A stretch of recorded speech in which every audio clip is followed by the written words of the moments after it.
Yes रोज, ये भी clear है। ओके। नमो विष्णुपदाय कृष्णपृष्ठाय भूतले श्रीमते भक्तिवेदांत स्वामिनिते नमः।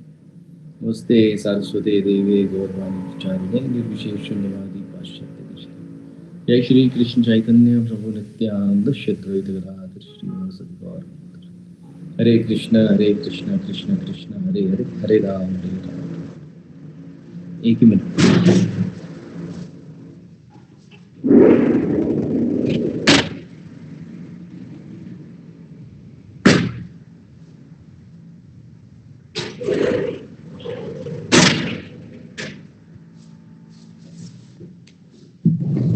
हरे कृष्ण।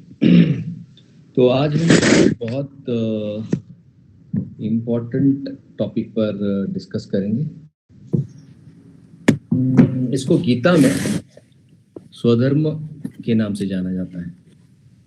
और ये स्वधर्म का जो कॉन्सेप्ट है ये बहुत ज़रूरी है। इसके ये कैसे चलता है ये भी मैं बताऊंगा, और इसकी यूटिलिटी क्या है वो भी मैं आपको बताऊंगा। जैसे गीता के सेकंड चैप्टर से ही भगवान कृष्ण जो है अर्जुन को ये विषय में बताने लगते हैं। स्वधर्मम अपि चावेक्षम न विकम्पितुमर्हसि धर्म्याद् ही युद्ध श्रेयो अन्यत् क्षत्रियस्य न विद्यते। तो अर्जुन को भगवान कृष्ण कहते हैं कि अरे तुम एक क्षत्रिय हो, और क्षत्रिय के लिए एक नेचुरल जो पैशन है वो उसके फाइटिंग में होता है। ओके, उसके लिए फाइटिंग ये नेचुरली आता है और उसमें ट्रेंड भी होता है, स्किल्ड है उसमें। क्योंकि अर्जुन को ये श्लोक क्यों कहा गया है, क्योंकि अर्जुन ने सेकेंड चैप्टर के फर्स्ट चैप्टर के स्टार्ट में कृष्ण को कहा कि मैं युद्ध नहीं करूंगा, और युद्ध न करने के 5 कारण हैं जो गीता बताती है। तो उसमें से एक ये होता है कि मेरे जो अपने लोग हैं वो मारे जाएंगे, तो मारे जाएंगे तो पाप लगेगा, ये एक कारण। तो उसके लिए अर्जुन कहता है कि मैं मारूंगा नहीं, मैं युद्ध नहीं करूंगा, और ये जो लोग हैं इनको मैं छोड़ दूंगा। और मैं एक, फिर कृष्ण उसको पूछते कि तू क्या प्रोफेशन लेगा, तो अर्जुन कहता है कि मैं प्रोफेशन लूंगा भिखारी का, एक बेगर में बन जाऊंगा। तो अर्जुन को कृष्ण ये बताते हैं कि ये प्रोफेशन तुम्हारे लिए सही नहीं है। तो अर्जुन कहते हैं नहीं, मुझे बाकी चीजें अच्छी नहीं लगती, इसलिए मैं यही प्रोफेशन लूंगा। तब कृष्ण ये स्वधर्म की बात बताते हैं। अब स्वधर्म को मॉडर्न टाइम्स में अलग अलग नाम दिए गए हैं। जैसे आपने ये इकिगाई नाम का कॉन्सेप्ट सुना होगा, और इकिगाई बहुत पॉपुलर किताब भी आई हुई है और काफ़ी लोग उसको पसंद भी करते हैं।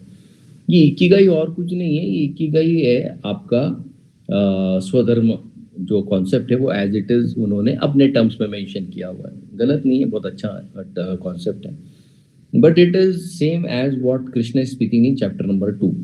और ये जो स्वधर्म है इसके बारे में सेकंड चैप्टर में भी कृष्ण कहते हैं और 18 चैप्टर में भी कृष्ण कहते हैं। तो करंटली हमारा जो फंक्शनिंग है वो 2 लेवल पर है, ये आपको पता ही होना चाहिए, कंपलसरी आपको ये पता होना चाहिए। हम एक लेवल पर फंक्शन नहीं कर रहे करंटली, नहीं। Currently we are functioning on 2 levels. हम एक बॉडी के लेवल पर भी फंक्शन कर रहे हैं और हम एक सोल लेवल पर भी फंक्शन कर रहे हैं। ओके, हमारा जो जर्नी है फ्रॉम बॉडी टू सोल है, ये प्लेटफॉर्म से लेकर ये प्लेटफॉर्म तक हमें जाना है। अब ये प्लेटफॉर्म से ये प्लेटफॉर्म तक अगर मुझे जाना है तो मुझे सस्टेन करना पड़ता है। मुझे इस दुनिया में रहते हुए मुझे स्पिरिचुअल लाइफ भी प्रैक्टिस करनी है, और स्पिरिचुअल लाइफ अगर मुझे प्रैक्टिस करनी है तो उसके लिए मुझे मेरे बॉडी को मेंटेन करना पड़ता है। इसलिए देखिए, हम साधना रिपोर्ट में हमेशा आपको ये क्यों कहते हैं कि भाई आप आपकी हेल्थ की तरफ ध्यान दीजिए, आप रेस्ट का टाइम जो है, स्लीप टाइम है, उसको मेंटेन कीजिए, आपके खाने का टाइम मेंटेन कीजिए, आपके घूमने फिरने का जो भी रिक्रिएशन आपका पार्ट है उसको मेंटेन कीजिए, क्योंकि ये बहुत क्रूशियल है। मैं ये आपको दावे के साथ बोल सकता हूँ कि कुछ चीज़ें हमें बहुत अच्छी लगती है करने के लिए, कुछ चीज़ें बहुत अच्छी, कितनी भी अच्छी लगने दीजिए आपको, बट अगर आप उसे एक्सीड कर दो, लिमिट के ऊपर कर दो, तो वही चीज़ आपके लिए बहुत ज़्यादा फ्रस्ट्रेटिंग हो जाएगी। फिर आपको उस चीज़ से जो नरिशमेंट मिल रहा है, उससे जो स्टेबिलिटी मिलती है वो आपको नहीं मिलेगी, ये गारंटी है। इसलिए 6 चैप्टर बहुत क्लियर है। इट इज युक्त युक्त 6 चीजों को युक्त बैलेंस में ही करना है। अब जैसे रुक्मिणी माता जी ने उनका नया केक का बिजनेस शुरू किया, एंड हमारी मेरे ख्याल से पिछले महीने ही बात हुई थी that you should do something apart from your arts education. और एक बहुत अच्छी तरीके से उन्होंने उनके जो हिडन टैलेंट को ढूंढा, और she has started her bakery products का बिजनेस। तो ये क्यों जरूरी होता है ना, ये आपको समझना बहुत इंपॉर्टेंट है। जैसे हमने कहा कि बॉडी के लेवल पर और सोल के लेवल पर, सोल को ये सब काम की बिल्कुल जरूरत है। सोल का एक ही नेचर है, डिवोशनल सर्विस, कृष्ण के बारे में श्रवण कीर्तन मनन चिंतन everything, 9 process of devotional. Body को मेंटेन करने के लिए वर्क करना पड़ेगा। ओके, ये पहला कॉन्सेप्ट है। वर्क कौन सा होता है वो चूज अभी से कर सकते हैं। जैसे खास करके हमारे जो आज के स्टूडेंट्स हैं, उनके लिए हम ये सेशन लेने वाले थे। तो देखिए, जो भी स्कूल गोइंग है, जो भी कॉलेज गोइंग है, उनको ये बात बहुत क्लियरली पता होनी चाहिए कि अगर आप इस मोमेंट में, इस टाइम में आपके प्रोफेशन को सही तरीके से चूज करना अगर आप भूल गए या आपने उसकी तरफ ध्यान नहीं दिया, आगे आपके चैलेंजेस बढ़ते ही जाएंगे। अब आप कहेंगे ऐसे क्यों? देखिए, to keep your mind engaged and busy आपको वर्क कंपलसरी है। इसलिए अर्जुन को कहीं पर भी छठे अध्याय तक भगवान कहीं नहीं कह रहे कि तू संन्यास ले या तू घर छोड़ दे या तू ना। अर्जुन को रिपीटेडली कृष्ण की बात कर, तुझे घर पे ही रहना है, तुझे तेरा प्रोफेशन करना ही है, और तुझे जिम्मेदारी तेरी निभानी है। ओके, जो कि हम सबके लिए कॉमन है। Everybody who is online here today, हमें कोई घर बार नहीं छोड़ना है, हम फैमिली के साथ रहेंगे, हम घर पे ही डिवोशनल सर्विस करेंगे, और हम फैमिली को साथ लेकर आगे बढ़ेंगे। ये बात तो क्लियर है। दूसरी बात ये होती है कि भाई अभी ठीक है, मुझे बिजी रहना है, तो बिजी किस चीज में रहूं? वहां पर पढ़ाई आती है, वहां पर आपका लेटेंट टैलेंट आता है, वहां आपकी आपकी हिडन स्किल्स आते हैं। मैं आपको सिंपल 2 एग्जांपल बताता हूँ, पांडवों की एग्जांपल, आपको थोड़ा कॉन्सेप्ट क्लियर हो जाएगा कि स्वधर्म क्या होता है और कैसे ये लागू पड़ता है। पांडव जब लाक्षागृह का प्रसंग होता है, लाक्षागृह जला दिया जाता है, लाक्षागृह जला दिया जाता है, तो वहां से एक वनवास उनको होता है। उनका जन्म 14 साल वनवास में है। उसके बाद वो वापस आते हैं, वापस आने के बाद लाक्षागृह का इवेंट होता है, लाक्षागृह के बाद फिर से वनवास है। वहां से वो वापस आते हैं, और फिर डाइस गेम होता है, और डाइस गेम के बाद फिर से तीसरा वनवास है। तो पांडवों को ऑलरेडी 3 वनवास है। तो जब सेकेंड टाइम ये लाक्षागृह जलाया जाता है, तो उसके बाद जब वो जाते हैं फॉरेस्ट में, तो वहां पर जब बकासुर का वध होता है, तो बकासुर के वध के पश्चात जिसके घर पर रहते वो ब्राह्मण उनको बोलता है कि भाई यहाँ से पास में ना एक राजा है, उसकी नगरी है, और वहां पर उसकी एक युवा बेटी है जिसका विवाह होने वाला है, उसका स्वयंवर है, द्रुपद राजा है। तो अब ये माँ के साथ रहते हैं और डिस्गाइज है। डिस्गाइज माने ये क्षत्रिय के वेश में नहीं है, ये ब्राह्मण के वेश में, चारों पांचों भाई ब्राह्मण के कपड़े पहने हुए, जटाएं धारण किए। उस समय ये लोग जाते हैं और मन में खुश हो जाते हैं, लेकिन माँ तो माँ होती है, माँ तुरंत पहचान जाती है कि ये लोग मन में शादी के बारे में सोच रहे हैं। तो जैसे ही माता कुंती को पता चलता है कि ये लोग शादी के बारे में सोच रहे हैं, तो वो खुद ही कहते हैं कि चलो हम लोग बगल वाले राज्य में जाएंगे, वहां पर वो राजा की बेटी की शादी है, वो भी देख लेंगे। तो वो सब बोलो हाँ माँ, हाँ माँ, यस यस, हम जाएंगे जाएंगे, आप कह रही हो तो जाएंगे। तो उनके मन की बात नहीं बताते, तो आप बोलती तो हम जाएंगे। वो जाते वहां पर, और उसको कॉन्फिडेंस होता है कि अपने बच्चे, वो जो भी लड़की है राजा की, उसको जीत कर ही लाएंगे। अब वो होता है आर्चरी का इवेंट, तो उसमें से एक ही जन्म आई गए वो अर्जुन। तो अर्जुन को जीत लिया जाता, अर्जुन जीतता है द्रौपदी को वहां पर उस स्वयंवर में। और द्रौपदी भले एक्सटर्नली उसको लगता है ब्राह्मण है, ठीक है ब्राह्मण, क्या दिक्कत है, लेकिन क्वालिफाइड है, ये वो सोचकर खुश है।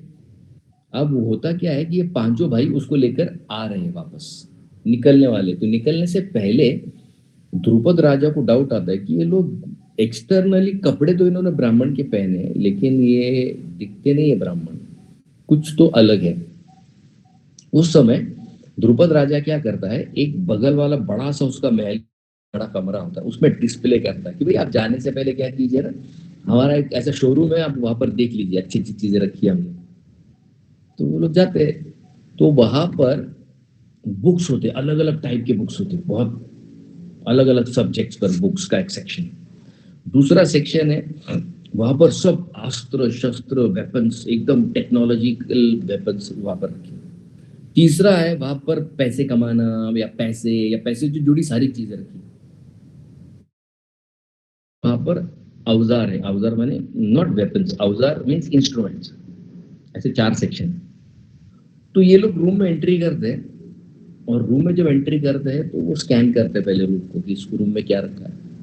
और जैसे रूम को स्कैन करता है, फर्स्ट टेबल पर, सेकंड टेबल, थर्ड, फोर्थ, उनका जैसे ही पूरा स्कैन करने का उनका सीधा जो नजर है वो सेकंड टेबल पर जाता है, क्योंकि सेकंड टेबल पर क्या रखा हुआ है, सारे अलग अलग तरह के वेपन्स रखे हुए हैं।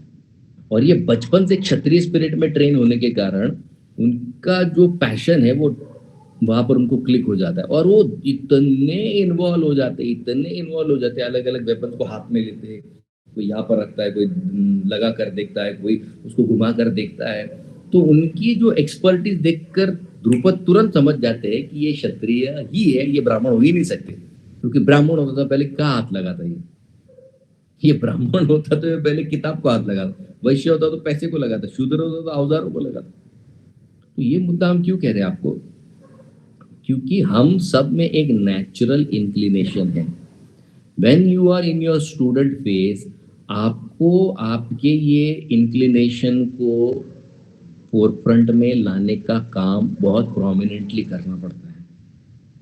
क्योंकि अगर आप अभी नहीं रुको, आजकल फ्लो क्या है मैं बताता हूँ। अभी मैं 17 साल से यूथ के साथ कनेक्टेड हूँ। यूथ गड़बड़ क्या करता है, 12वीं हो जाती है, 12वीं में एक तो पढ़ाई ठीक से नहीं करेंगे, या जो भी कुछ करेंगे मार्क्स कम आते हैं या जनरल मार्क्स आते हैं, या अच्छे भी आए तो भी वो कंफ्यूज होते। करियर कैसे चूज किया जाता। मेरे ये दोस्त है ना, सब यहाँ पर गए इंजीनियरिंग, तो मैं भी इंजीनियरिंग, यहाँ पर गए फार्मेसी तो मैं भी फार्मेसी। फिर होता क्या है, ये लोग जो गलत डिसाइड करते हैं ना, इनके साथ गड़बड़ कहाँ हो जाती है। ये मान लो कि इन्होंने इंजीनियरिंग करियर ले लिया, ये कर भी लेते हैं, लेकिन ये हमेशा जॉब स्विच करते रहेंगे, ये लोग बार बार स्विच करते रहेंगे, क्योंकि इनका स्वधर्म, इनका नेचुरल पैशन के जोन में ये काम है ही नहीं।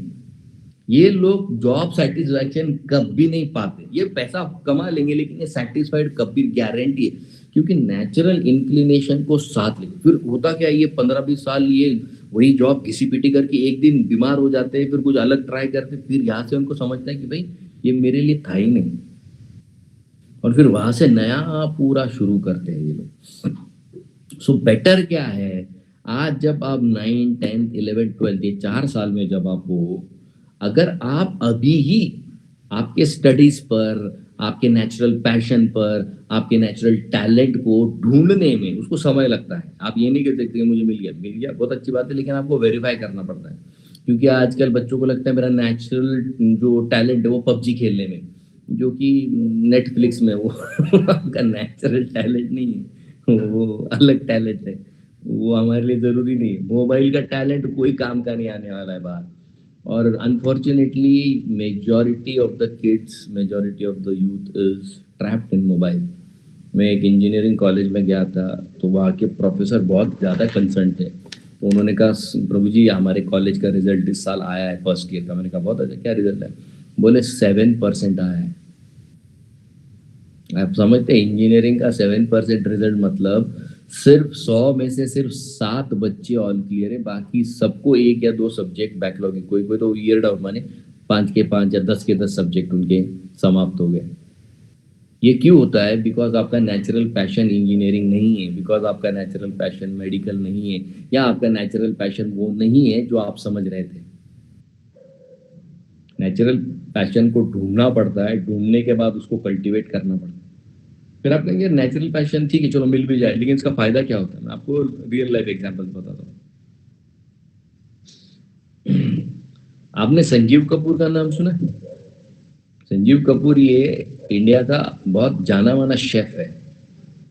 बहुत 5 स्टार 7 स्टार होटल्स में ये शेफ है, बहुत अच्छा पेमेंट है, इसकी शोज भी आते हैं। उसका एक स्टोरी है, वो आप पढ़िए, बहुत सुंदर है उसके लाइफ का। उसकी माँ जब किचन में काम करती थी, इसकी बहन नहीं आती थी किचन में, लेकिन ये किचन में घुसता था ये देखने के लिए कि माँ तड़का कैसे लगाती है, क्या कैसे बनाती है। वो देख देख कर उसको बहुत अच्छा लगता है। बाद में उसने होटल मैनेजमेंट किया, और होटल मैनेजमेंट करने के बाद फिर उसने अपना करियर इसमें बनाया, और आज उसका येलो चिलीज करके एक चेन है होटल का, विच इज वर्थ 1000 करोड़। आप समझ रहे हो मेरी बात को? 1000 करोड़, ये बहुत बड़ा इन्वेस्टमेंट है। येलो चिलीज का उसका होटल का चेन है। मुद्दा क्या है, उसने अपने पैशन को ही प्रोफेशन में कन्वर्ट किया है। आपके पास ऐसा क्या पैशन है, आपके पास ऐसा क्या टैलेंट है जो आप समाज के लिए उपयोग में ला सकते हो, और उसी को प्रोफेशन बनाकर आप अच्छा खासा कमा सकते हो। जैसे हमारे यहाँ पर, मैं जब चांदवड़ जाता था, यहाँ पर एक गांव है चांदवड़, वहाँ पर एक लड़का था, 12th फेल है। वो कुछ काम नहीं था उसको, ऐसे घूमता घामता रहता। तो एक दिन उसने यूट्यूब पर ना केक बनाते हुए देखा किसी को, तो उसने बोला केक बनाता हूँ मैं। तो केक बनाने लग गया वो। तो केक बनाने आने तो लगे, लेकिन उसको ये देखना था कि लोग मेरा केक पसंद करेंगे कि नहीं। तो उसने उसके पिताजी से 10,000 रुपये उधार लिए, और 10,000 का वो रोज 2 दिन में 3 दिन में केक बनाता था और लोगों को फ्री बांटता था। केक खाओ, केक खाओ, केक खाओ। उसने उसने से 50,000 रुपया लगा, 50,000। और पिताजी के पास थे पैसे, 50,000 के केक बांटे उसने। और 50,000 के केक बनाते बनाते वो केक में इतना एक्सपर्ट हो गया। मैं किसी दिन अगर जाऊंगा तो उसके उसका जो बेकरी है उसका फोटो भेजूंगा। आप यकीन नहीं मानोगे, 2,500 स्क्वायर फुट में उसका बेकरी, उसकी मशीनरी 15 लाख की है आज। मॉन्जिनिस क्या केक बनाएगा, ऐसा केक वो बनाता है। आप सोचिए, एक सिंपल लड़का है गांव का, 12वीं फेल है, वो आज की तारीख में 2-2.5 लाख रुपया कैश कमाता है, उसका खर्चा जाने के बाद। अब कुछ लोग आईटी प्रोफेशनल्स है यहाँ पर। वो आईटी वाला भी उतना नहीं कमाता है जितना वो केक और बेकरी प्रोडक्ट। पाव बेचता है वो, पाव पाव खारीक टोस्ट नान क्या नहीं बेचता है वो 2.5 लाख रुपया कमाता है वो महीने में। सी पॉइंट इज व्हाट, आपको वो पैशन को पकड़ना ही पड़ेगा। There is no option, there is no option. Otherwise ये डिससेटिस्फैक्शन बहुत खराब चीज है, इट इज सीरियस थिंग। जैसे पांडवों के लिए उनका सबसे रफ फेज था जब वो अज्ञातवास में थे। अज्ञातवास का जो 1 साल है उनका, वो रफ फेज है, बहुत रफ फेज है। और रफ फेज में देखिए आपकी हर लेवल पर टेस्टिंग की जाती है, मतलब समझ वो कर्म उस तरह से आते, उनके कर्म नहीं थे but they were tested for that time. जब वो विराट नरेश के यहाँ पर जॉब के लिए जाते हैं, आप सोचिए राजा है, राजा को काम करना पड़ रहा है, वो उसके लिए कितना बड़ा चैलेंज है, रियल टफ टाइम। सोचिए द्रौपदी जो सबसे सुंदर है, द्रौपदी बाय द वे, जिन लोगों को पता नहीं है ना, द्रौपदी सावले वर्ण की, she is dark colour, dark नहीं कहेंगे बट वो सावले रंग की है, इसलिए कलर पर मत जाओ, कलर से कोई फर्क नहीं पड़ता है। और वो इतनी सुंदर थी, इतनी सुंदर थी कि औरतें तरसती थी उसको देखने के लिए। लड़के तो अलग ही बात है। Girls used to wait to see her, कि अरे कब दिखेगी द्रौपदी, एक बार तो दिख जाएगा। That was her beauty. वो डार्क थी, कृष्ण की तरह सावली है वो। द्रौपदी जो महारानी है, आप सोचिए उसको सैरेंद्री बनना पड़ रहा है। You know what is Sairandhri? She is a hair dresser. But आपको ये पता नहीं होगा कि उसका हेयर ड्रेसिंग का पैशन बहुत पुराना है। She was a trained artist herself. उसके पास वो एक्सपर्टीज था। उसने उस एक्सपर्टीज को इतना डेवलप किया था, इतना डेवलप किया था कि सुदक्षिणा जो रानी थी वो उसकी हेयर ड्रेसर थी, और वो इतनी खुश हो जाती थी, इतनी खुश हो जाती। तो एक बार सुदक्षिणा ने द्रौपदी को देखा, क्योंकि द्रौपदी मुंह ढककर रखती थी हमेशा, क्योंकि इतनी सुंदर थी, तुरंत पकड़ी जाएगी। तो जब सुदक्षिणा द्रौपदी को देखती है तो द्रौपदी को तेरा मुंह काला करके आ, बोले पहले। वो कहती क्यों? बोले तू इतनी सुंदर है, किसी पुरुष की नजर तुझ पे पड़ जाएगी तो मेरे घर में प्रॉब्लम हो जाएगा। तो उसको कहते तू जा मुंह काला करके आ। That is how beautiful she was. But वो क्या काम कर रही है, what help her in crisis? Bhim का नेचुरल टैलेंट था खाना। हमको भीम के बारे में एक ही बात पता है, वो खाता था, अरे नहीं खाता नहीं था, वो कुकिंग भी करता था, और बहुत एक्सपर्ट कुक था भीम। जब विराट नरेश के नगरी में भीम रहता था तो भीम क्या काम करता था? Bhim was exclusively kitchen head, HOD kitchen. ISKCON kitchen होता है तो वो एचओडी थे किचन के। वो खाली खिचड़ी नहीं खिलाते थे इस्कॉन वाले, वो राजा को बेस्ट खिलाते थे, बेस्ट ऑफ बेस्ट फूड खिलाते थे, क्योंकि उसको पता था what is taste. He was expert in cooking. Yudhishthir Maharaj को पता था कि युधिष्ठिर महाराज का मैनेजमेंट स्किल खतरनाक था, तो वो राजा के सेक्रेटरी बन जाते हैं। खुद राजा है, पूरे पृथ्वी के सम्राट थे, लेकिन सर्वेंट बन गए। लेकिन उस टाइम क्या काम आया, उनका जो नेचुरल पैशन था, जो उन्होंने एज अ स्टूडेंट लाइफ में जिस चीज को डेवलप किया था, उन्होंने टाइम देकर डेवलप किया इन सब लोगों ने। अर्जुन को तो ऐसे भी शापित था, लेकिन अर्जुन जब स्वर्ग में थे तो अर्जुन के पिता उसको तो डांसिंग सीख ले बोले, तो वो अच्छा डांसिंग और सिंगिंग आ सकता है तो उसको समझते नहीं, बोले क्या पागल बने, मैं तो धनुर्धर हूँ। नहीं नहीं बोले तू सीख ले। तो इंद्र के कहने पर अर्जुन वहां पर डांसिंग एंड सिंगिंग सीखते। सिर्फ डांसिंग सिंगिंग नहीं, रंगोली बनाना, फिर उसके बाद art and paints, art and craft. अब बोले तो ये तो लड़की वाले नहीं, ये लड़की वाले ही उसको काम आते हैं बाद में। ये सब वो करता है सुदक्षिणा की बेटी के लिए, उत्तरा के लिए। उत्तरा का डांस टीचर है अर्जुन, उत्तरा के लिए रंगोली बनाता है, उत्तरा के खिलौनों को सजाने का काम करता है। उत्तरा जो गुड़िया से खेलती थी ना, वो सब सजाते थे ये अर्जुन। क्यों? क्योंकि वहां पर उन्होंने एक्स्ट्रा टाइम, एक्स्ट्रा एफर्ट डाल के स्किल्स जनरेट किए थे इंद्र के कहने पर। सो स्टूडेंट लाइफ में अगर आप टाइम देकर खुद को नहीं डेवलप कर रहे हो, आपके पैशन को, आपके टैलेंट को, आपके पढ़ाई को, सॉरी सर, आगे का टाइम बहुत रफ है आपके लिए। ये झांसे से निकल जाइए कि मैं डिवोटी हूँ, मैं 16 माला कर रहा हूँ तो मेरे लिए कुछ ना कुछ मिलेगा। हाँ, तुम्हारे लिए मिलेगा ना, तुम्हारे लिए झाड़ू वाले का काम मिलेगा आराम से। तुमको कोई तिलक कटने वाला देके बड़ा जॉब नहीं देने वाला है, सॉरी। तुम अगर इस गलत फहमी में हो कि मैं डिवोटी हूँ तो मुझे जॉब मिल जाएगा, तुमको कुछ नहीं मिलेगा आगे, नहीं होता है वैसे। Come out of that foolish zone कि डिवोटी होने के बाद कृष्ण है ना, कृष्ण है ना, हाँ कृष्ण है ना, कृष्ण खाली देखेंगे उधर से। आप जितना स्टेटस पर फोटो रखते हैं ना, कृष्ण आपको आलिंगन देगा कोई आलिंगन नहीं देगा टाइम में तुमको तुमको पहले झुलसाएगा कृष्ण। एक बहुत सुंदर पॉइंट मैंने सुना। देखिए जब रफ टाइम्स होता है ना, अब कालिया का एग्जाम्पल दिया उस दिन प्रभु जी ने, कालिया के एग्जाम्पल में कालिया के 1000 फन थे, और कालिया का कब कौन सा फन ऊपर नीचे होगा पता नहीं था, लेकिन कृष्ण बराबर पकड़ते थे कौन से फन को ऊपर आने के बाद पैर रखना है, कौन सा नीचे जाने के बाद। जो देख रहे थे उनके लिए कृष्ण का डांस दिख रहा था, लेकिन कालिया की बैंड बज रही थी, क्योंकि कालिया के सर पर जितने जोर से पैर रखते थे कालिया उतना जहर निकालता था बाहर। तो कृष्ण का डांस भी चल रहा है और कालिया का शुद्धिकरण भी चल रहा है आप समझ रहे मेरी बात को? आपके लाइफ में भी वैसा ही होगा। कृष्ण नाच भी रहे लेकिन वो सामने वाले मजा लेंगे, तुमको तो बस पीड़ा ही पीड़ा होने वाली उस समय अगर आप तैयार नहीं हो। क्योंकि कृष्ण जब रखेंगे ना पैर तो बहुत खतरनाक रखता है वो। आपको जितना वो स्वीट लगता है ना, ना ना ना, ना गलत फहमी में आप लोग बहुत ज्यादा गलत फहमी वो वाकई में बहुत टेढ़ा है, वो वाकई में बहुत टेढ़ा है। वो और कब आपको एक्सपोज कर देगा आपको पता नहीं है।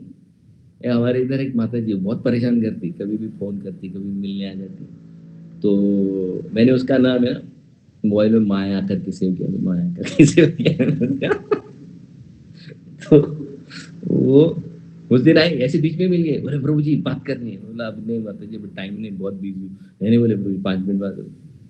अभी पता नहीं उसको क्या हो गया, तो मेरा मोबाइल यूजुअली पाउच में रखता हूँ मैं, हाथ में बहुत रेयरली मेरा मोबाइल रहता है, मेरा पाउच में ही रहेगा मोबाइल। तो मेरा मोबाइल है, बोले प्रभु जी आपका मोबाइल दिखाओ। मैंने बोला क्यों? बोले आप मेरे मैसेज को रिप्लाई नहीं करते कभी, क्योंकि मैंने उसको ब्लॉक करके ब्लॉक करके रखा था। तो अब मैं बोला "हाँ, देखो अब मैंने तो उससे तो व्हाट्सएप डिलीट कर दिया, व्हाट्सएप मैंने तुझे बोले व्हाट्सएप। तो उसने देखा कि व्हाट्सएप ही नहीं है प्रभु जी के मोबाइल में। बोला ये इधर नहीं, तो मैं थोड़ी ना बोलूंगा उनको कि दूसरे मोबाइल में व्हाट्सएप है मेरा। तो वो पता नहीं उसको परमात्मा ने क्या बुद्धि दी, तो उसने उसका नाम चेक किया, प्रभु जी ने मेरा नाम क्या नाम से सेव किया तो मैं समझ गया कि ये नाम चेक कर रही थी, वो नंबर टाइप कर रही थी उसका, और वो आधा नंबर टाइप हो गया, उसका नाम आ गया, तो उसने उसका नाम देख लिया कि प्रभु जी ने मेरा नाम क्या सेव किया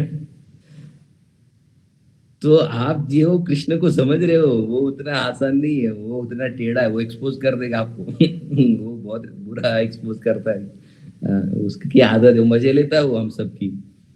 सो Krishna is sweet, that is one thing, but he is something, वो क्रूकेड है, वो उसका कड़ा भी टेढ़ा ही रहता है वैसा, वो वाकई में क्रूकेड है। The point is you have to work on yourself. ये मैंने पहले दिन से आपको एक ही मैसेज दिया है, मैं मरते दम तक आपको एक ही मैसेज दूंगा, क्योंकि मैं वही कर रहा हूँ और मैं जो कर रहा हूँ मैं आपको बता रहा हूँ और उसी से फायदा होता है। आप ये मोटिवेशनल सेमिनार वेमिनार यूट्यूब वीडियो सुन के कुछ नहीं होने वाला है आपको, माफ कीजिए, वैसे नहीं होता है वो। आपको खुद पर ही काम करना पड़ेगा। लास्ट एक एग्जांपल देता हूँ मैं आपको। ये कपिल शर्मा का नाम सुना है ना आपने? हाँ, देखते भी होंगे आप लोग, है ना, मजे। कपिल शर्मा का शो। तो कपिल शर्मा वो जब छोटा था तो वो गांव के, नॉर्थ इंडिया है ना वो, तो गांव साइड में जब गांव का प्रोग्राम होता था तो उसको बुलाते थे, चल स्टेज पर खड़ा हो जाओ, फिर वैसे नौटंकी करता था, कोई जोक मारेगा, कोई ये करेगा वो करेगा। तो वो बार बार करता था, उसको अच्छा भी लगता था वो करना। और जहां जहां प्लेटफॉर्म वो पहले फ्री में करता था, और फिर आप जानते हैं वो चैलेंज हुआ इंडिया का और फिर उसमें वो जीता, और उसके बाद आप देखो उसका लाइफ पूरा बदल चुका है। वो एक नेचुरल जो उसमें टैलेंट था कॉमेडी करने का, आज आप यकीन नहीं मानोगे, 10-15 करोड़ रुपया तो वो गवर्नमेंट को साल का टैक्स देता है। आज कपिल शर्मा टैक्स कितना देता है गवर्नमेंट को? 15 करोड़, 10 करोड़ वो टैक्स भरता है, प्रॉपर टैक्स भरता है, टैक्स पेयर है वो। अब आप सोचिए जो 15 करोड़ टैक्स देता है वो कमाता कितना होगा। इसलिए कृष्ण जो कह रहे हैं स्वधर्मम अपि चावेक्षम न विकम्पितुमर्हसि युद्धात ही श्रेय। हमारे अर्जुन, तुम्हारा पैशन लड़ाई का है, तुम्हारा स्किल लड़ाई का है, वही तुम्हारे लिए श्रेय है। उसी में अगर तुम करियर करोगे तो तुम्हें बहुत अच्छा सक्सेस मिलेगा। इसलिए कृष्ण क्या शब्द यूज कर रहे हैं? श्रेय, it is better for you, you focus on developing that skill. तुम अगर दूसरी तरफ जाओगे अटक अटक जाओगे। लेकिन स्किल को डेवलप करने के लिए आपको एक चीज लगती है, और वो है आपको डिस्ट्रैक्शन कम से कम रखने पड़ते हैं। अगर आप डिस्ट्रैक्शन कम से कम रखोगे तो ही आपका करियर सक्सेसफुल होगा, वरना आपका करियर नहीं हो सकता है सक्सेसफुल। और डिस्ट्रैक्शन क्या है? डिस्ट्रैक्शन नाम की कोई चीज ही नहीं है इस संसार में। There is only one thing, it is attraction, there is no distraction. नहीं, देर इज ओनली अट्रैक्शन। एक विशेष चीज की तरफ आपको जब अट्रैक्शन ज्यादा हो जाता है वो डिस्ट्रैक्शन कहलाता है। मान लो आपको पढ़ाई करनी है और पढ़ाई को छोड़कर अगर किसी अन्य चीज के प्रति आपका आकर्षण ज्यादा है, वो डिस्ट्रैक्शन कहलाता है। वो अट्रैक्शन मुझे पढ़ाई में लाना है, और वो आता है रिपीट करके, उस चीज में छोटे छोटे सक्सेस पाकर। जैसे वो 12वीं का लड़का जो केक वाला था, वो केक पहले जो उसने बनाया क्या बहुत अच्छा हुआ क्या? नहीं, उसने 1000 केक बनाए, बांटे, टेस्ट लिया, फीडबैक लिया, कम ज्यादा, सॉफ्टनेस, सारी चीजों पर उसने काम किया, और आज 2.5 लाख रुपए कमाता है। इसलिए जितने भी स्टूडेंट्स अभी मेरे सामने हैं, this is your time to work on your own self. आपके पर्सनल लाइफ पर, आपके प्रोफेशनल लाइफ पर ढूंढिए खुद के बारे में क्या अच्छा है, ढूंढिए आपका क्या नेचुरल टैलेंट है, और उस टैलेंट को यूज कीजिए, क्योंकि रफ टाइम्स में भी वो नेचुरल टैलेंट ही काम आता है, जैसे पांडवों को आया है। उस समय नहीं कुछ आता है काम, because mind needs something to work on. It is as simple as that. बिना किसी चीज के मन अटैच नहीं होता है। ठीक है, thank you all very much. Hare Krishna, Srila Prabhupad की जय। किसी को कोई क्वेश्चन आज के सेशन को लेकर? How your passion is to be converted into profession, और आपका प्रोफेशन ही आपको वो सारी चीजें देगा, वो हैप्पीनेस, वो जॉय, वो फुलफिलमेंट, वो नरिशमेंट जो आप ढूंढ रहे हो। और there is nothing bad in becoming successful, there is nothing wrong in making a career, there is nothing wrong in earning lots of money. Okay, पैसा बहुत कमाना है, and if you are wise you can use it for a good cause also. Yes, कोई question है? Yes माता जी, जानवी माता ji, anything? Yes, Prabhuji, Hare Krishna, Panchang Pranam. Prabhuji, my question is, how can we find our natural talent? Like हमारा inclination किस तरफ है? क्योंकि बहुत सारी चीजें होती हैं, आफ्टर 12th पेरेंट्स भी कुछ गाइड करते हैं, हमारे मेंटोर्स, हमारे टीचर्स भी हमें कुछ गाइड करते हैं, हम भी खुद को क्योंकि हमारे कुछ ना कुछ हॉबीज होते हैं, so but we see it as a side hobbies, like मेरा डांस है and I also do poetries and I also write some stories and all, so but मैं अभी लॉ की पढ़ाई कर रही हूँ, so how can I find कि मेरा नेचुरल टैलेंट क्या है, what should I pursue as a passion? तो इसके लिए 4 चीजें आपको सामने रखनी पड़ती है। देखिए, एक चीज होती है कि you like something, okay, but there is something where you are something you like and something you are good at, 2 अलग अलग चीजें होती है। जैसे आपने कहा कि मुझे पोएट्री, ये बी सी डी, ये भी अच्छा लगता है, आपको और 2 चीजें उसमें ऐड करनी पड़ती है, फिर आप उसको फोकस कर पाओगे। जैसे what you are good at and what you love to do, ये 2 चीजें आपने तो बता दी, उसको 2 चीजें आपको जोड़नी पड़ती है। वो होती है, does the world need what you have and is the world ready to pay you for what you have. ये 2 चीजों को आपको मिलाना पड़ता है, क्योंकि हॉबी, पैशन, ये अच्छी बात है, बट वो पेट नहीं भरेगा ना उससे। मुझे ऐसी भी कोई चीज ढूंढनी पड़ेगी जिससे मेरा पेट भी भरेगा, जिससे मैं कुछ कमाऊं, जो मेरे और कुछ चीजें हैं। जैसे मान लो कि कई बच्चे म्यूजिक में बड़े बड़े कॉन्सर्ट करते हैं, लेकिन वो सारा पैसा गरीबों को बांट देते हैं। अभी गरीबों को बांटने के लिए कुछ तो चाहिए तेरे पास। World likes to hear music, right, and world is ready to pay you for your music. तब वो उसके जो नेचुरल टैलेंट है उसको पैशन में कन्वर्ट करके उस पैशन को प्रोफेशन में बदल देता है। लेकिन उसमें आपको हर समय काम करते रहना होगा, क्योंकि एक बेसिक लेवल का टैलेंट होकर फायदा नहीं है। आज जमाना एक्सपर्टीज का है, so you have to keep on honing that talent. आपको उसको बार बार रिफाइन करते रहना पड़ेगा, क्योंकि आज दुनिया में देखो आईटी इंजीनियर्स 1000 पड़े हुए। आज किसकी चलती है भाई? तेरा नीश क्या है? ओके, अब जैसे रुक्मिणी माता जी ने बेकरी का निकाला है, लेकिन केक्स बहुत बनेंगे, लेकिन केक में आपकी क्या स्पेशलिटी है? उसको ऐसा कुछ डोमेन क्रिएट करना होगा जो उसका सिग्नेचर बनेगा। ओके, सिग्नेचर प्रोडक्ट्स होते हैं ना, तो वैसे आज क्या चलता है? आज एक्सपर्टीज चलती है। आप एक चीज में अच्छी तरह से एक्सपर्ट हो जाओ, दुनिया आपके पीछे लगेगी ही लगेगी, क्योंकि आज टैलेंट की जरूरत है। लोग कहते मार्केट फुल है, गलत, एकदम गलत बात। अब जैसे डॉक्टर है हमें श्वेता माता, तो अब वो अब आप कहेंगे डॉक्टर तो बहुत है। अरे नहीं, हमारे डॉक्टर यूनिक है, हमारे डॉक्टर खुद बीमार होते हैं। हमारे डॉक्टर बीमार होके वो नाड़ी देखते हैं, अरे चाचा नाड़ी में ये कम है, ये कम है, अच्छा ये खाने से ये होगा, ये ना, और फिर वो ठीक भी हो जाते हैं।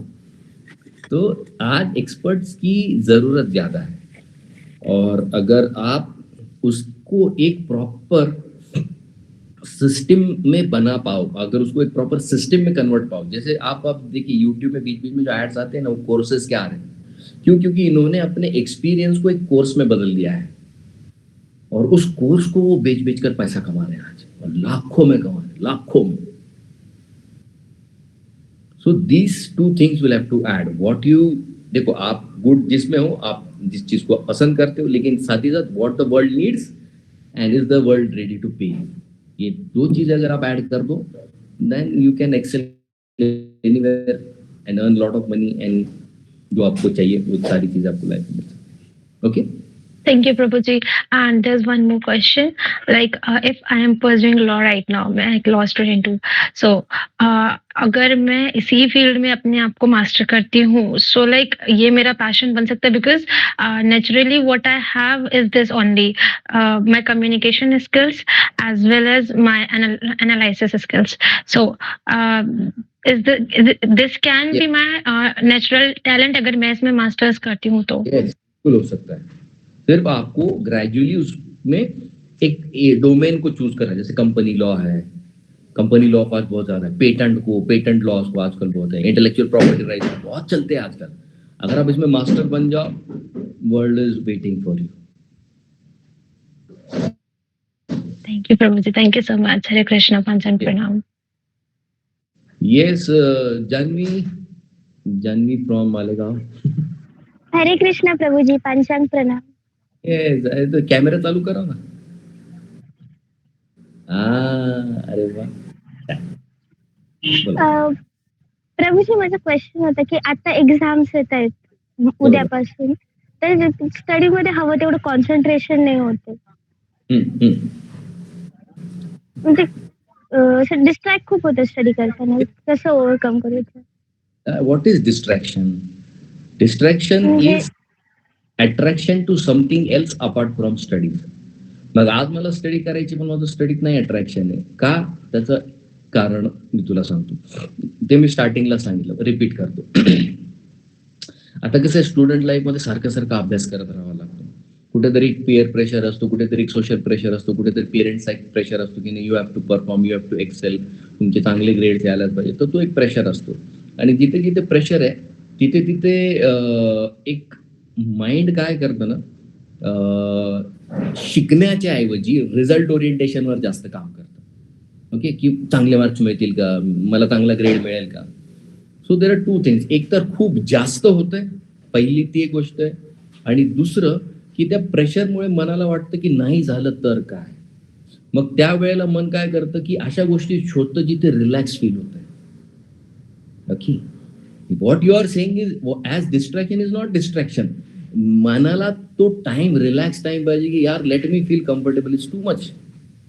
तास गणित तास प्रत्येक तासाला जर मी अभ्यास करतो, इट समवेअर बॉदर्स मी. ते एक प्रेशर बिल्डअप व्हायला लागतं. म्हणून गीतेमध्ये आपण नेहमी हा श्लोक घेतो 6.17, युक्त आहार, युक्त विहार. विहारामध्ये स्पोर्ट्स येतं, एंटरटेनमेंट येतं, मैत्रिणींशी बोलणं येतं, थोडंसं फिरायला जाणं, थोडंसं एक्सरसाइज करणं. कंटिन्युअस कधीच करायचं नसतं कुठली गोष्ट. मी तुला पहिलेच बोललो, कारण तर स्ट्रेस बिल्ड करेल. एक वेळ अशी की आपण एखादा मुलगा मुलगी पुस्तक फेकून देईल की बोरिंग आहे, नको मला आहे. का? कारण कुठेतरी आपण शिकण्याच्या मूडमध्ये नाही. We are only into scoring. मला ग्रेड्स पाहिजे. ज्या वेळेला तू तुझ्या मनाला शिकण्यासाठी ट्रेन करशील ना, मग तुला असं वाटेल की किती शिकू आणि किती नाही. सो ह्या दोन गोष्टींवर तुला काम करावं लागेल. एक तर ब्रेकमध्ये करणं आणि दुसरं ह्या मूडमध्ये येणं की मला शिकायचंय. आणि शिकण्याचा बाय प्रोडक्ट काय, मार्क्स आपोआप येणार, ग्रेड्स आपोआप येणार. त्याला काही खूप वेगळं करावं नाही लागत. So work on this two things. Automatically तुझं जे वाटतंय तुला डिस्ट्रॅक्टेड, ते आपोआप कमी होईल. थँक्यू प्रभुजी. हरे कृष्ण. हरे कृष्ण. येस, तनुप्रिया माताजी. हरे कृष्णा, धन्यवाद, प्रणाम प्रभु जी. यस, हो गया आपका मास्टर? नहीं प्रभु जी, मास्टर्स अभी एडमिशन लेना है उसमें. ओह अच्छा अच्छा अच्छा, मुझे लगा वो जी, मास्टर्स आपने जो भेजा था. नहीं, प्रभु जी, लाइक आपने जो भी बताया कि it was very shocking class. Today's class was very shocking. Exactly Prabhu ji. एक तो था कि मिसकंसेप्शन था, हमने लगा रखा था कि नहीं भाई 16 माला कर रहे, चैंटिंग कर रहे ना, बाकी कृष्णा सब संभाल लेंगे, लेकिन इस बार बहुत ज्यादा हिला दिया प्रभु जी आज की क्लास में. अच्छा अच्छा अच्छा, okay okay, yes. Exactly Prabhu जी. लाइक जैसे ही हम बिगनिंग में आए थे तो हम सोचा था कि जो कर रहे हैं ना, चैंटिंग कर रहे हैं, ये आ गए ना, ये अब ये कृष्ण कॉन्शियसनेस में आगे सब कुछ संभल जाएगा. अब पता चला मुझे खुद पे काम करना पड़ जाएगा बहुत. ओके ओके ओके, है वो कॉमन मिथ है इस्कॉन का. जी प्रभु जी. अभी जाके थोड़ा सा है. तो एक और चीज है कि हम कैसे खुद पे बेहतरी कर सकते हैं, हम कैसे खुद पे अच्छे से काम करें कि ये हमारा स्टडीज भी संभल जाए और फिर हम ये साधना है वो भी ठीक हो जाए प्रभु जी. देखो, इसके लिए प्रभुपाद जी खुद हमेशा इसका सॉल्यूशन देते थे. मटेरियल स्टडी जरूरी है क्योंकि अकॉर्डिंग टू चैप्टर 3 भगवान कृष्ण खुद कहते हैं कि एक मोमेंट भी ऐसा नहीं जाएगा जब यू विल बी इनएक्टिव. आप फिजिकली इनएक्टिव हो सकते हो, मेंटली इनएक्टिव नहीं हो सकते हो. मेंटली इनएक्टिव नाम का कोई स्टेट नहीं है. Either mind is searching outside और mind is searching something inside. वो तो आपको करना होगा. तो 7th चैप्टर के स्टार्टिंग में प्रभुपाद जी जब अर्जुन पूछता है ना, भक्ति योग जब शुरू होता है 7th चैप्टर में, तो भगवान अर्जुन को कहते हैं ज्ञान विज्ञान सहितम। दो चीज मैं तुमको बताऊंगा अर्जुन, ज्ञान और विज्ञान। तो अर्जुन प्रभुपाद जी उसको कहते हैं फेनोमेनस नॉलेज एंड न्यूमनस नॉलेज। दो तरह के नॉलेज अब बैंक हमारे सामने। न्यूमनस का मतलब होता है जो आपके सेंसेस के परे है।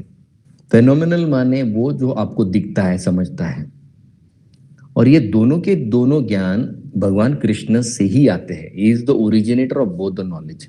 इसलिए एक तरह से देखा जाए तो there is nothing material, everything is spiritual because everything is coming from Krishna. क्योंकि ये मटेरियल जो है, भूमि अपो अनलो वायु खम मन बुद्धि रेव च अहंकार इति में भिन्न प्रकृति रष्टव, ये 8 एलिमेंट से बनी जो प्रकृति है, कृष्ण कहते हैं तो मेरी है। तो एक तरह देखा जाए तो material science should also bring you closer to Krishna कि अरे कृष्ण ने कितना कुछ बनाया है, कितना कुछ बनाया है।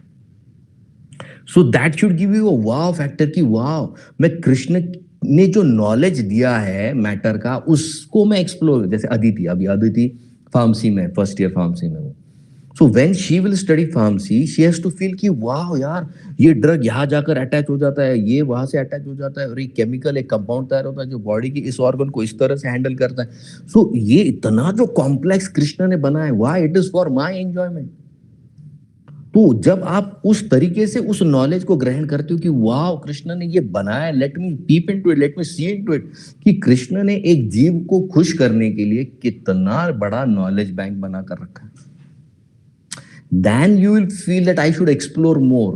क्योंकि उसका यूटिलिटी तो है ही बॉडी में। तो जब तक देखिए किसी का उम्र 70-80 साल है, उसको तो बॉडी में रहना है, और बॉडी के लिए तो कितनी सारी चीजें लगती है।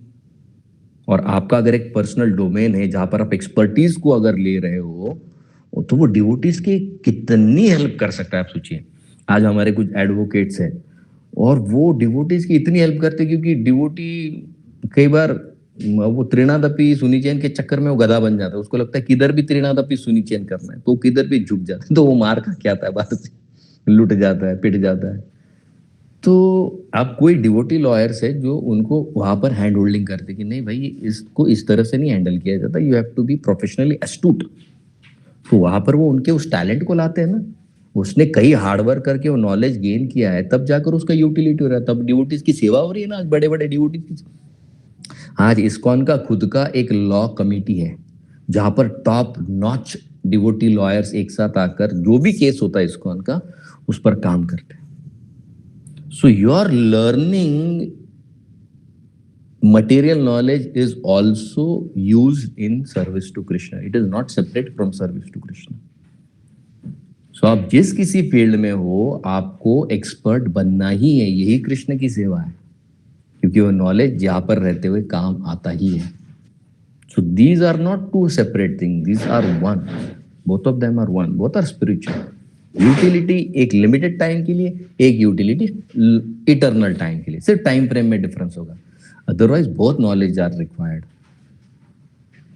ओके ओके प्रभु जी, एक और क्वेश्चन है कि एज जो भी हम कभी काम करते हैं तो हमारे नेबर्स या फिर हमारे जान पहचान के हम कुछ बोलना चाहते हैं, तो वो कहते हैं तुम तो डिवोटी हो, तुम ऐसे कैसे बोल सकते हो, तुम्हें ऐसे बोलना ही नहीं चाहिए। वो एकदम एक्सपेक्ट करते हैं कि हमें जो है ना डाउन होके रहना है, नीचे हमें अपनी आवाज नहीं उठानी है, ज्यादा बोलना नहीं है। ये चीज फिर हम कैसे हैंडल करें, कहाँ पर हमें बोलना चाहिए, कहाँ पर हमें बोलना नहीं चाहिए, ये कैसे? सिंपल है ना। इसमें देखिए इसके लिए कौन सा श्लोक लगेगा वो मैं आपको बोल कर रखता हूँ। 5th चैप्टर में ये श्लोक आता है, पंडिता समदर्शिना, याद है आपको? शुनि चैव स्वपाके च पंडितः समदर्शिना। उसमें ये लिखा गया है, इसकी टीका में लिखते आचार्य क्या लिखते हैं, शब्द क्या है, वो समदर्शी है। सामने वाला जो व्यक्ति है उसको मुझे समदर्शन करना है। मान लीजिए आपका पड़ोसी कोई भी हो, हम उसको क्या कंसिडर करते हैं कि भाई भगवान का अंश है, उसको हम रिस्पेक्ट करते हैं, बस you are part of Krishna and we respect you because you are connected to Krishna. वो जानते हैं नहीं, वो अलग बात है, बिकॉज हम जानते हैं कि हर कोई कृष्ण का ही अंश है, तो वी रिस्पेक्ट हिम। तो वहां पर उन्होंने दूसरे शब्द को वहां पर लाया, वहां पर वो लिखते हैं कि वहां पर समदर्शी लिखा है। दर्शन करते समय मुझे सबको रिस्पेक्ट ही करना है, लेकिन वहां पर समवर्ती नहीं लिखा गया है। ब्राह्मणी, गवी, हस्तिनी, शुनि, श्वपाक, 5 लोग के बारे में बताया गया। ये 2 निचले जो है श्व और श्वपाक, श्वपाक माने जो कुत्ते का मांस पका कर खाता है उसको श्वपाक कहा गया। कुत्ता और मांस खाने वाला जो है वो तमोगुनी है, हाथी प्रॉपर रजोगुनी है, गाय और ब्राह्मण सत्वगुनी। तो तीनों कैटेगरी के लोग आ गए। तीनों कैटेगरी के लोगों के साथ आपको दर्शन तो सेम करना है लेकिन बर्ताव सेम नहीं होता है। सॉरी, वहां पर समवर्तन नहीं होता है। वर्तन is according to the person. Kunti महारानी जब अर्जुन को खत लिखकर बोलती है कि तुझे अब तो युद्ध करना ही पड़ेगा, अर्जुन उसको पता था कि उसका बेटा बिहेव कैसा करेगा, खत लिखते तुझे युद्ध करना पड़ेगा। तो आप कहोगे अरे ये तो भगवान की इतनी बड़ी भक्त है, ये कैसे कह सकती कि युधिष्ठिर को कि दुर्योधन को मार दो। तो वो तो समदर्शी नहीं हुई, नहीं समदर्शी ही है। शी अंडरस्टैंड्स कि अगर दुर्योधन को अभी नहीं रोकूंगी तो दुर्योधन खुद के लिए भी एक खराब स्थिति निर्माण करेगा और दूसरों के लिए भी। इसलिए वो अर्जुन को खत लिखकर बोलती कि तुझे अभी किसी भी हालत में इसको मारना ही मारना है। शी इज समदर्शी बट शी इज नॉट समवर्ती। तो आपको सामने वाले को सामने रखते हुए ये डिसाइड करना पड़ेगा how you deal with that person. Devotee doesn't mean he acts foolish, he acts according to the person. That is what is a devotee. ठीक है? ओके प्रभु जी, हरे कृष्णा, धन्यवाद प्रणाम प्रभु जी। हरे कृष्णा। यस, और किसी का कोई क्वेश्चन? यस पूजा। यस, हरे कृष्णा। कैमरा खोलेंगे तो थोड़ा पता चलेगा कौन है। यस, कैमरा खुला है प्रभु जी। कैमरा अभी खोला गया है। जी प्रभु जी, दंडवत प्रणाम। क्या मैराथन में गए थे कि नहीं आज भागने के लिए? नहीं, मैं नहीं गई थी। अरे कमाल है यार, आपके पापा ने तो इतना बढ़िया फोटो डाला है ऊपर। जी जी, वो समाज का था। देखा मैंने। जी, हम जब कुछ प्लान बनाते हैं कि कल से हम एक्सरसाइज करेंगे, योगा करेंगे, तो एक दो दिन तो होता है, फिर कंसिस्टेंसी नहीं रह पाती है। फिर वो कैसे किया जाए? उसके लिए भगवान कृष्ण बताते हैं ना गीत 6 चैप्टर में, क्षण आपको ग्रेजुअली बढ़ाना है। क्योंकि देखिए कोई भी चीज कैसे चलती है वो समझ लीजिए पहले। उस चीज के लिए ना एक टेस्ट डेवलप होनी पड़ती है, उसके लिए एक मेरा नेचुरल अफेक्शन होना पड़ता है। और अफेक्शन होने के लिए टाइम स्पेंड करना पड़ता है। किसी भी एक्सरसाइज हो, वर्कआउट हो, किसी के साथ रिलेशन बिल्डअप होना हो। देखिए आप याद कीजिए ना, आपकी जितनी सारी बहुत क्लोज फ्रेंड्स है, सहेलियां है, आप उनसे क्लोज कब बनी? एक दिन में बनी क्या? नहीं, you have spend time with that. और पहले दिन आपको बहुत पसंद आ गई, कि आई भी होगी, लेकिन वो किस चीज को लेकर, अरे आप हम दोनों का कलर सेम है, ये छोटी छोटी चीजें होती है स्कूल कॉलेजेस में, वो लंबे टाइम नहीं चलेगा। अगर एक डीप रिलेशनशिप होता है तो वो एक्सचेंजेस पर चलता है। तो यहाँ पर जब आप एक्सरसाइज की बात करते हो, वर्कआउट की बात करते हो, तो वो रिजल्ट्स पर चलता है। उस चीज के लिए, उस चीज को मेरे सिस्टम में आने के लिए थोड़ा समय देना पड़ता है। और बार बार मुझे माइंड को ये बताना पड़ता है कि भाई हाँ देखो चेंज हो रहा है। और जब वो रिजल्ट देखता है तो वो खुद ब खुद अटैच हो जाता है। लेकिन उसके लिए जो स्टिपुलेटेड टाइम है, वो स्टिपुलेटेड टाइम आपको कंटिन्यूअसली करना पड़ता है। इसलिए start short at a fix time. मैंने जिम का टाइम अगर 6 बजे का दिया है तो 6 बजे आप जिम में जाना ही जाना। अब आप कहेंगे बहुत थक गए हो, कोई दिक्कत नहीं, जिम में जाओ और वो डंबल्स के पैर छू कर आओ, बहुत हो गया हमारे लिए। मत करो वर्कआउट। मुद्दा क्या है, माइंड को लेकर जाना है वहां पर। तो उसको आदत है नहीं भाई जिम तो जाना ही, भले मैं कुछ करूँ ना करूँ, तो फिर वो उस चीज को हैबिचुएट हो जाता है। और एक बार वो हैबिचुएट हो गया, एक बार आपके बॉडी ने और माइंड ने उसको एक्सेप्ट कर लिया, फिर आप ना भी बोलो तो वो आपको खींचकर जिम लेकर जाएगा। सो वो आपको थोड़ा सा टाइम उसके लिए देना पड़ेगा, कंसिस्टेंटली, छोटा और वही टाइम पर। तो बॉडी उसको एक्सेप्ट कर लेगा, माइंड उसको एक्सेप्ट कर लेगा। ओके जी प्रभु ji, thank you. Hare Krishna. Hare Krishna. Yes, और कौन है? यस, शुभम प्रभु जी। हरे कृष्णा प्रभु, दंडवत प्रभु। एक थोड़ा सा अजीबोगरीब हो रहा है कि मैंने जो 63 डे चैलेंज लिया है वो स्केड्यूल के हिसाब से, मेरे को तो 10 दिन लगा वो स्केड्यूल बनाने के लिए कि मेरे हिसाब से कौन सा स्केड्यूल ठीक रहेगा। बहुत सारी चीजें ऐड भी कर डाला शेड्यूल में आपने। यस प्रभु, डाला है। बट सबसे बड़ा प्रॉब्लम ये है ना, उसमें मैंने लिखा है सुबह 5:30 बजे उठना है। ओके, अब मैं उठ भी जा रहा हूँ, मैं ये नहीं बोल रहा कि मैं नहीं उठ रहा सुबह, लेकिन मैं उठ के फिर सो जाता हूँ प्रभु, मतलब उठ के फिर ठीक सो है, जा तो रहा हूँ। हम थोड़ा और पीछे चले जाएंगे ना, क्या है उसमें दिक्कत? अगर मान लो कि बॉडी को आज 6 बजे की आदत नहीं है, नो प्रॉब्लम, स्टार्ट लेट, फिर वहां से उसको पीछे खींचो। क्योंकि अगर बॉडी देखो, नींद आना कोई गलत बात नहीं है, सबसे पहले वो दिमाग से हटाओ उस बात को। It is not wrong, it is the need of the body. वरना भगवान नींद के बारे में छठे अध्याय में क्यों बोलते ना? If sleep wasn't important, he wouldn't have spoken in chapter number 6. नींद क्यों आ रही है, ये चीज पर तुमको काम करना पड़ेगा। इसका मतलब है तुम्हारे बॉडी को, बॉडी के सेल्स को या बॉडी के ऑर्गन्स को रेस्टिंग के लिए टाइम नहीं मिल रहा है, इसलिए वो आपसे एक्सेस मांग रहे हैं। समझ रहे हो आप? आपका बॉडी ज्यादा थका हुआ है, जरूरत से ज्यादा थका हुआ है वो, और जब जरूरत से ज्यादा थक जाता है तो वो टाइम मांगेगा आपसे। दूसरी बात होती है, अगर आप लेट खाओगे तो जब तक वो अन्न पच नहीं जाता है और बॉडी नॉर्मलाइज नहीं होती है, तब तक तो आपके उठने का समय हो जाता है। इसलिए आयुर्वेद में आपको रात का खाना गरीब भिखारी की तरह बोला है, यानी खाना ही है तो जालमुड़ी खाओ, मुरमुरा, गुड़, फ्रूट्स, ये खाओ बस, क्योंकि वो पच जाता है। पचने के बाद इतना भी कम मत खाओ कि रात में आपको भूख लगे आप डब्बा छानो वो भी मत करना। उतना ही खाओ जो हल्का है और जो सुबह तक आपके बॉडी को रेस्ट करने के लिए भी टाइम दे, और आना जल्दी पच जाए तो बॉडी खुद को रिकवर करने के लिए भी time they. So it is an indicator, वो गलत नहीं है। हम उसको क्या चिपका देते, मैं इतना पतित हूँ, मैं तो इतना गिरा हुआ हूँ कि मैं उठ ही नहीं पा रहा हूँ। नहीं भाई, वो बात वो है ही नहीं उसमें। बॉडी आपकी एक सर्टन तरीके से ट्रेन हो चुकी है। अब आप 1 साल पहले का शेड्यूल निकालो ना खुद का, आप कब सोते थे, कब उठते थे।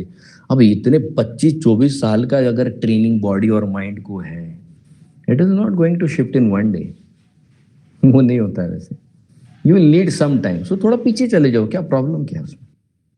स्टार्ट लिटिल लेट और ग्रेजुअली वहां से आप स्टेप इन करो। शेर जब छलांग लगाता तो पीछे घूमकर ही फिर छलांग लगाता ना, वैसे कर लो। ओके, थैंक यू प्रभु।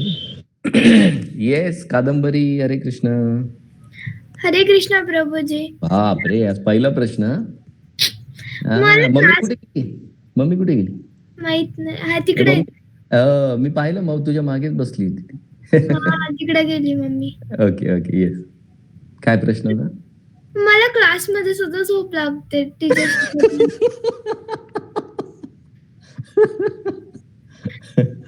बरं, रात्री किती वाजेला झोपतेस? 10 नाही तर 9 ला झोपते, तरी स्कूलमध्ये झोप लागते. ओके, याचा अर्थ दुसरी गोष्ट, सिंपल थिंग. याचा अर्थ तुझ्या बॉडीमध्ये ऑक्सिजन आणि ऑक्सिजन कॅरिंग कॅपॅसिटी कमी आहे. So simple. हे बघ, ज्या वेळेला हे पण ऑक्सिजन घ्यायला पण थोडा त्रास होतो. बघ कसं ओळखलं मी. स्लीप, अगर आप जल्दी सो रहे हो और फिर भी आपको स्लीपी लग रहा है, इसका मतलब आपका लंग्स पर आपको काम करना पड़ेगा. You will have to work on your breathing practices and within 1 month तुला एक्सलंट रिझल्ट भेटतील. Only 1 month. तुला प्राणायाम शिकावाच लागेल. When your lungs will hold more oxygen, more air and more oxygen सगळ्या सेल्स मध्ये जाणं, ऑटोमॅटिक फ्रेश वाटतं. याचा अर्थ सिंपल आहे, तुझी ब्रीदिंग कॅपॅसिटी कमी आहे, जी तुला एक्सरसाइज आणि प्राणायामने वाढवावी लागेल. हा, जेव्हा मी ऑक्सिजन घेते तर चेस्ट मध्ये सुद्धा पेन होतं. हा, याचा अर्थ तुला तुझी ब्रीदिंग कॅपॅसिटी कमी आहे, ती तुला वाढवून घ्यावी लागेल बाय प्राणायाम, प्रॉपर ट्रेनिंग. आणि माझं स्टडी मध्ये बिलकुल लक्ष नाही जात. ते पण त्याच्यामुळेच आहे, त्याला दुसरं काही कारण. ओके. कारण brain is the largest organ आणि ब्रेनला सगळ्यात जास्त ऑक्सिजन लागतं. Oxygen and sugar, 2 things brain requires. ते कमी पडलं की मग चित्त नाही लागत कुठे आपलं अभ्यासात. शुगर तर मी खूप खाते पण. हा, त्यामुळे तू जास्त गोड आहेस. कुठली व्हाईट शुगर खाते, काय खाते तू?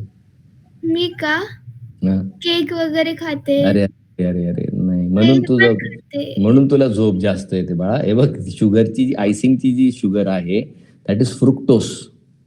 ती सगळ्यात खराब शुगर आहे. मी चहा पण पिते त्याच्यात पण. ते चहा ठीक आहे, चहाचा नाही प्रॉब्लेम, बट ती जी शुगर आहे आयसिंगची केकची that is sucrose and which is not at all very good for brain. कारण ती काय करते, स्पाइक देणार आणि स्पाइक संपल्यावर तुला डबल झोप येणार. सो इमिजिएट लेवलवर stop eating white sugar of all types. किंवा खावंसं वाटलं तर गुळ खा. ओके. मग बघ, तुझं खूप लवकर हा प्रॉब्लेम रिझॉल्व्ह होऊन जाईल. तुझ्या इटिंग हॅबिट्स मध्ये प्रॉब्लेम आहे. ठीक आहे. येस जान्हवी. हरे कृष्णा प्रभूजी. येस हरे कृष्ण. हे तो स्टेटसवर फोटो तुझा आहे का? कोणता? तू ज्या नंबरवर फोटो ठेवलाय तुझा डीपीला डीपीवर तुझा फोटो आहे का?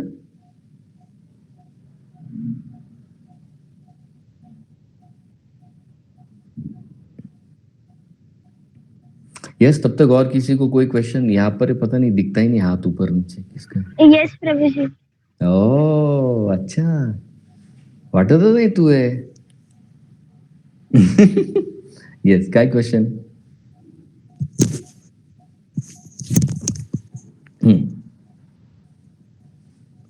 तुझा आवाज काय येत नाही?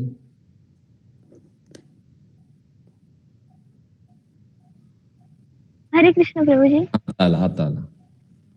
प्रभूजी, आपण पुष्पाभिषेक करतो, हो. तर त्यानंतर आपण फुलांची होळी खेळतो, मग तेच फुलं परत आपल्या पायाखाली येतात ना? ते चुकीचं आहे की म्हणजे? बरोबर आहे तुझा प्रश्न. ते चुकीचं आहे, पण त्याचे काही बेनिफिट्स पण आहेत. एक तर तो मुद्दा बरोबर आहे की आपण ते भगवंताच्या अंगावर टाकल्यानंतर त्याच्यावर आपण होळी खेळतो आणि त्याच्यानंतर ते पायाखाली येतात, ते की नक्कीच चुकीचं आहे. पण भगवंताची पण एक इच्छा आहे की हा श्लोक जो आहे 11व्या स्कंदात येतो. 11वा स्कंद उद्धव गीता आहे, भागवतचा 11वा स्कंद, जिथे भगवंत उद्धवला सांगतात की एखाद्या व्यक्तीला जयेमही म्हणजे जय, म्हणजे त्याला विजय प्राप्त करायची असेल, भगवंताची जी मायाशक्ती आहे, इल्युजरी एनर्जी आहे, तर त्याच्यासाठी जर त्याने त्याच्या अंगावर भगवंताचा महाप्रसाद जर धारण केला, मग वस्त्र, श्रीक, गारलँड असेल, फुलं असेल, भगवंताचा महाप्रसाद खाणे असेल, तर याच्याने त्या मायाशक्तीवर तो खूप लवकर विजय प्राप्त करू शकतो. म्हणून ज्यावेळेला आपण होळी खेळतो त्यावेळेला, आता त्याचा आपण गारलँड नाही बनवू शकत, कारण किती लोकांना तू गारलँड टाकणार? भगवंताने घातलेलं गारलँड आपल्याला नाही फिजिबल, कारण आपल्याकडे खूप सारे लोक येतात. मग त्यामुळे आपण काय करतो, त्या फुलांना भगवंतावर टाकतो. तो महाप्रसाद जेव्हा होतो त्यावेळेला तो त्यांच्या अंगावर लागतो आणि त्याच्याने व्यक्तीचं मन, हृदय, चित्त, त्याच्या वासना सगळ्या शुद्ध होतात. And then he can start appreciating Krishna. So हा जो फॉर्म्युला आहे हा कृष्णाने स्वतः दिलेला आहे 11व्या स्कंदात. Okay. Thank you Prabhu ji. Yes, Hare Krishna. और किसी का एड्रेस दिख रहा है क्या? ठीक है, तो प्लीज. यस आदिति, हरे कृष्ण. हरे कृष्ण प्रभु जी. Welcome back. तो प्रभु जी, माझा डाऊट असा आहे. हो, आज संडे आहे ना, सो हॉलिडे. झोप व्यवस्थित झाली याचा अर्थ. Okay okay. येस. तो प्रभूजी, हा डाऊट होता की आपण एखादी गोष्ट करतोय पण आपल्याला त्या गोष्टीवरच डाऊट असेल, मग आपल्याला ती गोष्ट करताना पण इंटरेस्ट येत नाही, मग ह्या वेळेस काय करावं? येस. सी, काही गोष्टी लाईफ मध्ये there are things which you like to do. There are things that you must do. जसं एक्सरसाइज आहे, लाईफ मध्ये स्पोर्ट्स असेल, एंटरटेनमेंट, वेगवेगळ्या गोष्टी आवडतात सगळ्यांना, आपली आपली आवड निवड. But there are things which you have to do. म्हणजे काही गोष्टी अशा आहेत ज्या कराव्याच लागतात. जसं घरचं लाईट बिल जर भरायचं असेल तर जॉब करावाच लागेल. आणि जॉब करणं म्हणजे ते पैसे आल्याशिवाय पुढे काही आपलं होणार नाही. सो होऊ शकतं की करंट स्थितीत अशी एखादी गोष्ट आहे जी मला नाही आवडत पण मला करावी लागते. त्या फेजमध्ये त्या गोष्टीतनं मला काय बेनिफिट होऊ शकतं हे याच्यावर जास्त फोकस ठेवायचा असतो. त्याच्यानंतर स्टेप 2 मध्ये येतं, ज्यावेळेला ती गोष्ट पूर्ण होते, म्हणजे ती नॉलेज बँक तुम्ही गेन केली पूर्ण त्या स्थितीतली, ती पूर्ण गेन केल्यानंतर ती गेन केल्यावर तुम्हाला काहीतरी एक्सपर्टीज येईल. त्या एक्सपर्टीजला घेऊन तुम्ही जेव्हा मार्केटची नीड पूर्ण करतात त्यावेळेला तुम्हाला इन्कम येणार आणि एक स्टेबल इन्कम आल्यानंतर मग मी काय करतो, स्टेप 3 मध्ये ज्या गोष्टीत मला इंटरेस्ट होता किंवा ज्या गोष्टीसाठी मला माझं करिअर डेडिकेट करायचं होतं, मग तिथून मी ती परत सुरू करतो. आज मला ही भीती नाहीये की लोक बघ, कारण आज जर ग्रॅज्युएशन व्यक्ती पूर्ण नाही केलं तर घरचे सोडून द्या, आपल्या इकडे जास्त काळजी कोणाला असते, आदितीचा नंबर लागला की नाही, आदिती कॉलेजला जाते की नाही, आदिती पास झाली की नाही, आदितीचं लग्न झालं की, हे आपले नातेवाईक त्यांना कामधंदे काही नाही. बरं, तर तो एक सोशल प्रेशर आपल्यावर खूप जास्त आहे.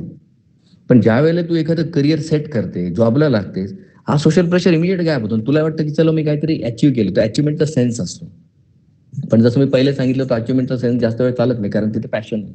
मग थर्ड स्टेपला काय करायचं, आज मी फायनान्शियली जेव्हा तू सेटल होशील, एक स्टेबल इन्कम तुझा आहे, जनरेट व्हायला सुरू झालं, त्याच्यानंतर मग तू काय करायचं, जे तुला अपेक्षित होतं की हे मला करायचं होतं career, gradually you move on to that career, gradually, step by step. आणि त्याच्यासाठी लागणारी जी नॉलेज बँक आहे ती तू डेव्हलप करायची असते. आणि जेव्हा ती नॉलेज बँक डेव्हलप होईल, तिथे तुझं एक्सपर्टीज होईल, मग टप्प्याटप्प्याने ही जी तुझी इन्कम सोर्स जी जनरेट तू पहिली केलेली आहे, मग तू तिला ग्रॅज्युअली सोडायचं आणि तिकडे मूव्ह ऑन करायचं. म्हणून लाईफमध्ये एक गोष्ट लक्षात ठेवा, असं कधीच नसतं की मला त्या वेळेला करायचं होतं पण ते नाही झालं. एक लग्न सोडलं तर एक लग्न सोडलं तर बाकी सगळ्याला चान्सेस आहे. लग्नाला पण सध्या खूप चान्सेस आहे, डायव्हर्स लवकर होतात. आमच्याकडे एक मुलगी आहे पलक नाव, तर तिचा मित्र इथे मंदिरात येतो, ती जैन आहे, तर ती चांगली त्यांची बॉन्डिंग चांगलं आहे, ते लग्नही करणार आहे. पण तिच्या वडिलांचा विरोध आहे, कारण ती जैन आहे, हा मराठा आहे. त्या दिवशी ते आले दोघं रडत म्हणे, आई बाप नाही म्हणतात. मग म्हटलं जाऊ दे ना, जिथे सांगतात तिथे करून घ्या. ती मला काय म्हणे, हो चांगली आयडिया, मी ते लग्न करून घेते, 6-8 महिने त्याच्याबरोबर डायव्हर्स घेऊन गेलो याच्याबरोबर.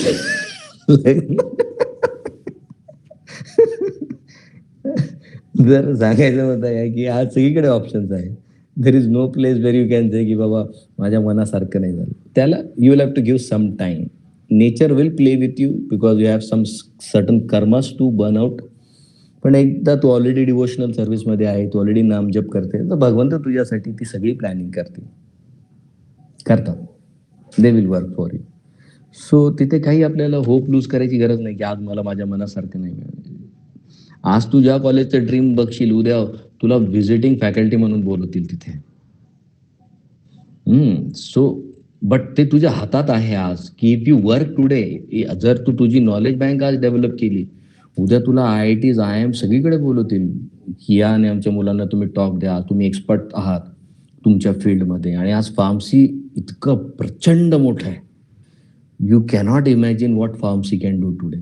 आज जे टॉप रिचेस्ट पीपल आहे त्याच्यात मॅक्झिमम फार्मसी कंपनीवाले आहेत.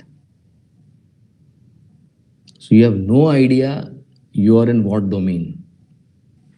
ओनली थिंग, तुझा आज फक्त एकच टार्गेट असला पाहिजे, बी हंग्री फॉर नॉलेज. तुझं जर तू नॉलेजचा हंगर वाढवलं, इट इज ओनली 4 years, तू खूप पुढे जाणार. There is no end, there is no limit for you. आणि त्याच्यानंतर आपण मास्टर्सचं स्पेशलायझेशन मध्ये करणार, त्याच्यानंतर आपण PhD साठी बाहेर जाणार. आपला प्लॅन रेडी आहे ना तुझ्यासाठी. We have to go abroad, कारण आज फार्मसी जर मला करायचं असेल तर अब्रॉडला खूप पॉवरफुल रिसर्चेस चालू फार्मसीला घेऊन. We land up there very soon, just 4 years time. पण त्याची तयारी तुला आज करावी लागेल.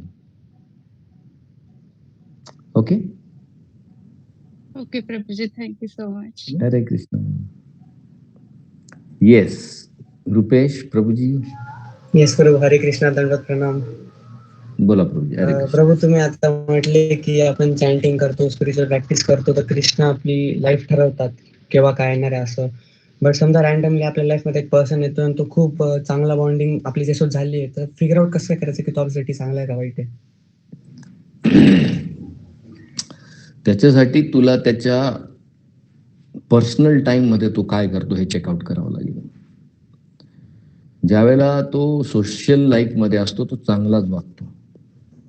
What does he do when he is alone?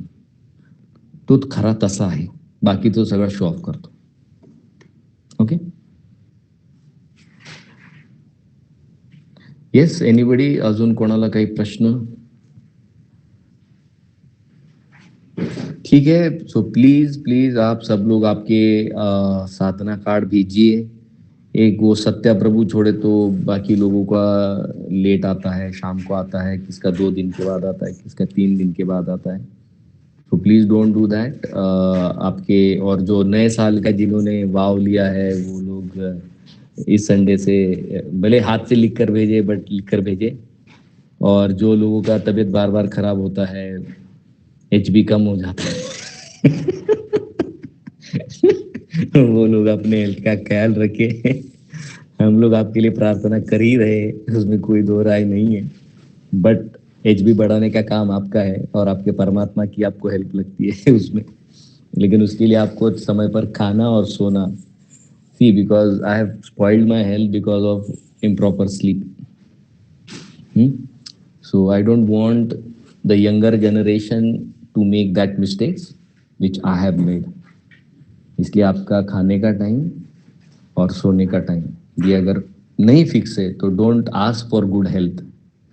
You can't expect good health when your eating and sleeping time are not proper. नहीं sir, वो नहीं होता है.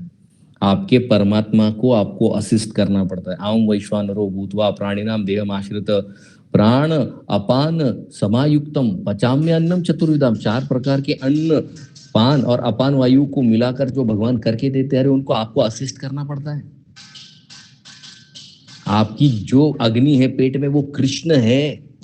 ये बात आप कैसे भूल सकते हो? कृष्ण को जब भूख लगती है, आप उसको भूखा रखोगे क्या? That fire is Krishna. आप ये नहीं कह सकते क्लास है मेरा कृष्ण, फिर मैं कैंटीन में चाय पी लूंगी, मैं कटिंग बिस्किट खा. नहीं, कृष्ण बिस्किट नहीं खाते. कृष्ण चाय नहीं पीते. That is Krishna. कृष्ण जब वो फायर है तो कृष्ण है, जब बीमारी है तो वो भी कृष्ण है. बीमारी जब आती है तो कृष्ण को दवाई का भोग लगता है. कृष्ण जब भूख के रूप में आते हैं तो उससे अन्न का भोग लगता है. ये गीता है. This is 15 chapter. Make your perspective broad. Krishna को देखना सीखिए हर जगह पर. We haven't learn to see Krishna yet. So everywhere you have to see Krishna. मैंने जो गलती है कि आज भी मुझे एसिड रिफ्लेक्स बहुत होता है, क्योंकि मैंने मेरे टाइमिंग्स बहुत मिस किए थे पहले. या मैं खाता था तो बहुत हैवी खाता था. हम लोग गोविंदास में खाते थे. हमारा बिल 10,000, 12,000, 15,000 ये बिल होते थे. क्या मैं महंगी महंगी चीजें खाते थे. कहीं ये होटल में खाओ, कोई वो 5 स्टार होटल में खाओ. फुकट का पैसा था कंपनी का. तो लेकिन आज हालत फिर थोड़ा भी नहीं सहन होता है, बिकॉज बॉडी डजंट असिस्ट. इसलिए nobody is keeping late at night. No, not allowed. आज आप यंग हो, बॉडी खींच रहा है, एक लिमिट के बाद बॉडी टूट जाएगा. Don't make fool of yourself कि मेरे दोस्त कर रहे हैं इसलिए मैं भी करूंगी या मैं भी करूंगा. कलयुग का खाना इतने लो क्वालिटी का है. आपका दूध यूरिया का है. आप जो बाहर खाते हो सब डालडे का है. अब क्या आपके शरीर को लगने वाला है वो? आपको मदर के हाथ का अच्छा लगता नहीं. आपको तो छोले भटूरे खाने, वो सब खून पसीने वाले सब एक साथ. आपको तो वही उसकी पानी पूरी खानी है. उसको उसमें मजा, टेस्ट आता है आपको. आपको कैंटीन वाला काका ही अच्छा लगता है. So don't play around with your health. Exercise, sleep and eating. And chanting, ये चीज पर हमको सबको फोकस करना है। ओके, कभी कुछ रहे तो please message, don't think that you are alone, we are all there with you, so no need to feel uncomfortable। जब भी आपको लगता है ड्रॉप अ मैसेज, ठीक है। Hare Krishna, thank you all very much, wish you a very late happy new year. वैसे तो हम अभी नहीं बनाते, हम अप्रैल में बनाएंगे, बट ठीक है, जो सोशल प्रोटोकॉल्स है उनको भी हम रिस्पेक्ट करते हैं। So take care of your health and please keep posting your साधना कार्ड। हरे कृष्णा।